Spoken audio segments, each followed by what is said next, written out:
I used to live in an apartment complex that had an enclosed driveway. I still remember I was about 7 years old. My uncle drove in with a brand new car that he had just purchased, and it immediately caught my eye. So it was probably around high school where I started getting this idea that I wanted to restore an old car.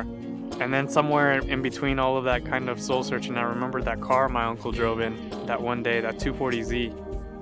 It took probably about those 3 months and another 9 months before I finally found the chassis that was worthy of restoration.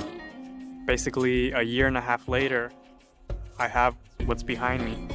My third accident was shooting this documentary.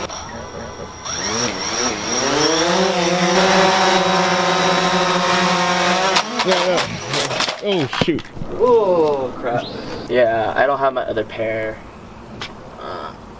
I was a little scared that I broke it and I couldn't fly it, but after testing it again, I only had to replace one of the propellers, so I'm just thankful that this Phantom 4 can fly another day.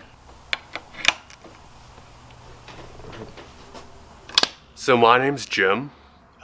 It's spelled J-I-M, and I'm a guitarist. Doesn't that just make you want to go like change the world, man? I think guitar is, truthfully, like in all seriousness, the instrument of the soul.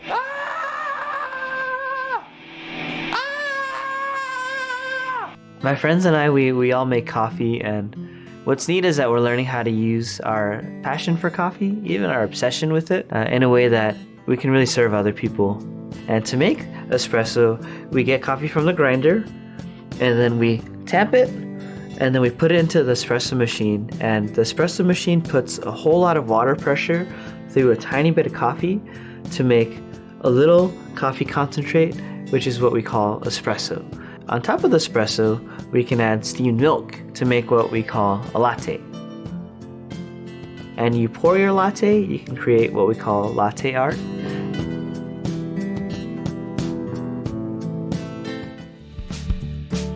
And I recently got into painting a lot of custom art. So any quotes or favorite colors or animals that people wanted me to paint, that's what I do. I also recently started painting mason jars. I noticed that a lot of mason jars were painted one type of color or two colors, and what I wanted to do was make something that was a little more interesting. For me, it was really about, dealing with lost or shattered dreams, especially as an immigrant myself. I think even now, I feel trapped a little bit. I heard this quote from my friend where he said, film is something that, if you have gone through it, it's almost like if you have gone through this heartbreak, you are able to heal or find that healing in real life.